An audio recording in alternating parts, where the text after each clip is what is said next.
Past continuous क्या पढ़ने जा रहे हैं? Past continuous. तो हम लोग शुरू से एक ही चीज पढ़ रहे हैं, पहचान। क्या पढ़ रहे हैं? पहचान। तो क्यों नहीं इसका भी हम लोग पहचान जान लें कि पास्ट कंटिन्यूअस को कैसे पहचानेंगे।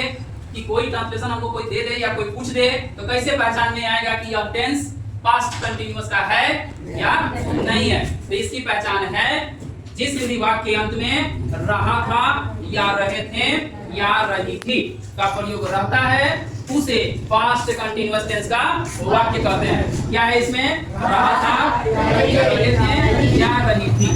समझ में आ रहा है बात? सिंपल सी बात है। पास्ट का मतलब क्या होता है?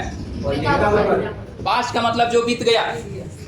अब प्रेजेंट का मतलब चल रहा है और फ्यूचर का मतलब समझ में आ रहा है बात? तो सिंपल सी बात है कि अभी हम लोग पास्ट में पढ़ रहे हैं और टेंस का नाम है पास्ट कंटिन्यूअस। तो इसकी पहचान हमको याद हो चुकी है। जिस हिंदी वाक्य के अंत में रहा था या रहे थे या रही थी इत्यादि लगा हो उसको हम लोग पास्ट कंटिन्यूअस टेंस का वाक्य कहते हैं। कोई दिक्कत है किसी को?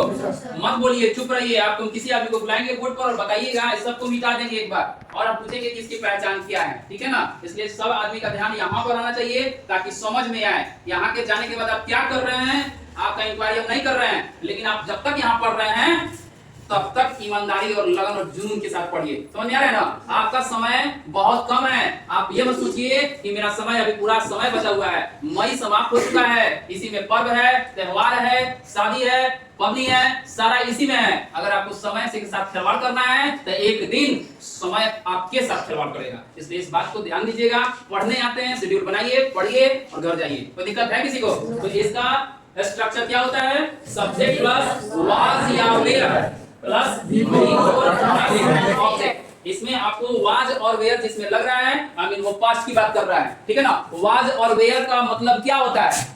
था, थे, थी। वाज और वेयर का मतलब क्या होता है? सिंपल सी बात है। सब्जेक्ट प्लस वाज या वेयर प्लस ऑब्जेक्ट। अब मतलब होता है कि वाज का प्रयोग कहाँ करते हैं और वेयर का प्रयोग कहाँ करते हैं। तो हम यहाँ पर लिख दिए हैं कि ही, सी, इट या सिंगुलर के साथ वाज का प्रयोग करते हैं और प्लूरल के साथ वेयर का प्रयोग करते हैं। प्लूरल में क्या है? बात समझ में आ रहा है ना? बॉयज इसलिए बाबू लिख देते हैं कि कितना आदमी को बॉयज नहीं भी लिखेंगे, कई बार बॉयज भी लिखे हैं, प्लूरल भी लिखे हैं। हम आपके मतलब समझने के लिए हम बॉयज लिखते हैं। यहाँ लिखना भी कोई जरूरत नहीं है। यहाँ प्लूरल तो ऑलरेडी लिख चुके हैं। कितना आदमी को प्लूरल ही समझ में नहीं आता है कि प्लूरल का मतलब क्या होता है। प्लूरल का मतलब होता है एक से अधिक। सिंगल मतलब होता है एक वचन, प्लूरल मतलब होता है बहुवचन, यानी एक से अधिक। तो बॉय में एक से अगर बॉय रहेगा तो वाज लगेगा और बॉयज लगेगा तो वेयर लगेगा। अब यहाँ हम लोग आते हैं एग्जांपल की ओर। एग्जांपल में कह रहा है कि सर कैसे पहचानेंगे कि पास्ट कंटिन्यूअस है। तो आप लोग अच्छी तरह जानते हैं कि इसकी पहचान हम लोग कहां से पकड़ रहे हैं। लास्ट में क्या लगा हुआ है? देखो बाबू, रहा था और यहाँ लगा क्या हुआ है? यहाँ क्या लगा हुआ है? यहाँ क्या लगा हुआ है? इससे कौन टेंस है यह? अब इसका स्ट्रक्चर है सब्जेक्ट प्लस वाज या वेयर प्लस ऑब्जेक्ट। चलते हैं इस ट्रांसलेशन को बनाते हैं, देखते हैं ये ट्रांसलेशन क्या कहना चाहता है। अगर आप ये ट्रांसलेशन बना लेते हैं तो अभी और अभी के अभी आपसे हम ट्रांसलेशन फोटो बनवाने की कोशिश करेंगे। आपको समझ में आया या नहीं आया? बात समझ में आ रहा है? टेंस जब खत्म हो जाएगा तो इसके बाद हम सीधे आप लोग से स्ट्रक्चर सुनेंगे, एग्जांपल पूरा मिला के टेस्ट ले लेंगे और इसके पीठ पर स्टार्ट होगा वॉइस, यानी वॉइस याद रखिएगा। और वॉइस टेंस के आधार पर ही होता है, याद रखिएगा। दो तरह का वॉइस होता है, आपको सब उसमें पढ़ाएंगे। वॉइस में दो तरह का रूल होता है, एक टेंस के आधार पर होता है। ठीक है ना? दूसरी बात है यहाँ पर कि आप वॉइस कब समझ में आएगा? जब आपको टेंस का स्ट्रक्चर, टेंस की पहचान और आपको ये समझ में आ जा रहा है तो समझिए आपको वॉइस समझ में आ जाएगा। अन्यथा आपको वॉइस समझने में बड़ी परेशानियों का सामना करना पड़ेगा। तो इसमें ट्रांसलेशन कर रहा है कि मैं एक उपन्यास पढ़ रहा था। क्या कर रहा है इसमें? मैं एक उपन्यास पढ़ रहा था। तो पहला स्ट्रक्चर है सब्जेक्ट। इसमें सब्जेक्ट क्या है? आई। आई के साथ क्या लगेगा बताओ? आई के साथ क्या लगेगा? वेयर। आई के साथ वाज भी लगा सकते हैं। आई वाज नहीं लगता है। ठीक है ना? आई जो ई में लिखा हुआ था कि सी, सी, इट और राम यानी सिंगुलर नंबर के साथ वाज का प्रयोग करते हैं। इसमें जोड़ दीजिए आई के साथ भी किसका उपयोग करते हैं? वाज का। और वी, यू, दे और बॉय यानी प्लूरल के साथ किसका उपयोग करते हैं? वेयर का। तो यहाँ मैं है क्या है? सब्जेक्ट है और सब्जेक्ट मैं का इंग्लिश क्या होता है? आई। आई के साथ क्या लगेगा? I was. अब बच गया इसमें वर्ब का चौथा रूप। वर्ब क्या है इसमें? पढ़ना का क्या होता है? पढ़ना का क्या होता है? रीड। पढ़ना। अब बच गया ऑब्जेक्ट। ऑब्जेक्ट क्या? एक उपन्यास। एक हो जाएगा एक नोवेल। कोई दिक्कत है किसी को?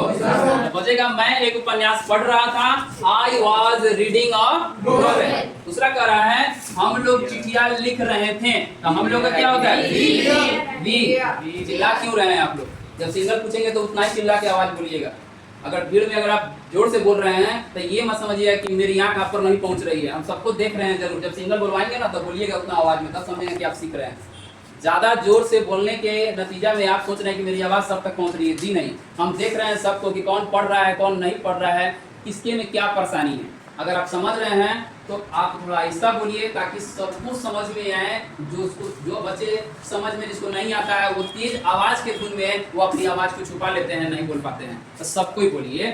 हम पूछ रहे हैं हम लोग चिट्ठियां लिख रहे थे, तो हम लोग क्या होता है? वी। अब वी के बाद देखेंगे कि वी के साथ किसका प्रयोग होता है? वी के साथ किसका प्रयोग होता है? तो वी वेयर। अच्छा हम एक बात बताइए हमको कि वाज वेयर क्या है? वेयर क्या है? आप लोगों के साथ ये हेल्पिंग वर्ब है, ठीक है ना? तो वी वेयर। अब बच रहा है वर्ब, यानी वर्ब फोर। तो वर्ब इसमें कौन है? लिखना। और लिखना का क्या होता है? यहाँ लिखेंगे राइट, और राइट में क्या लग जाएगा? राइटिंग। अब बच गया ऑब्जेक्ट। ऑब्जेक्ट क्या है? चिट्ठियां, यानी लेटर्स। लेटर्स लगा सकते हैं, काहे लेटर्स लगाएंगे? ठीक है। कह रहा है मैं क्रिकेट खेल रहा था, तो मैं का क्या होता है? आई के साथ क्या लगेगा? I was. खेलना है क्या होता है? प्ले में क्या लग जाएगा? बच जाएगा क्या? CRICKET, cricket. अब बच रहा है सीता विद्यालय में गा रही थी, तो सीता के साथ क्या लगेगा? सीता वाज। गाना का क्या होता है? सिंगिंग। बच गया क्या ऑब्जेक्ट? विद्यालय में, इन द स्कूल। किसी को परेशानी है? किसी को कोई दिक्कत है? तो उतार लीजिए इसको, और उसके बाद आप लोग से हम बात करते हैं, फिर पूछते हैं, फिर चेक करते हैं कि आपको कितना % जानकारी हुआ। उतारिए।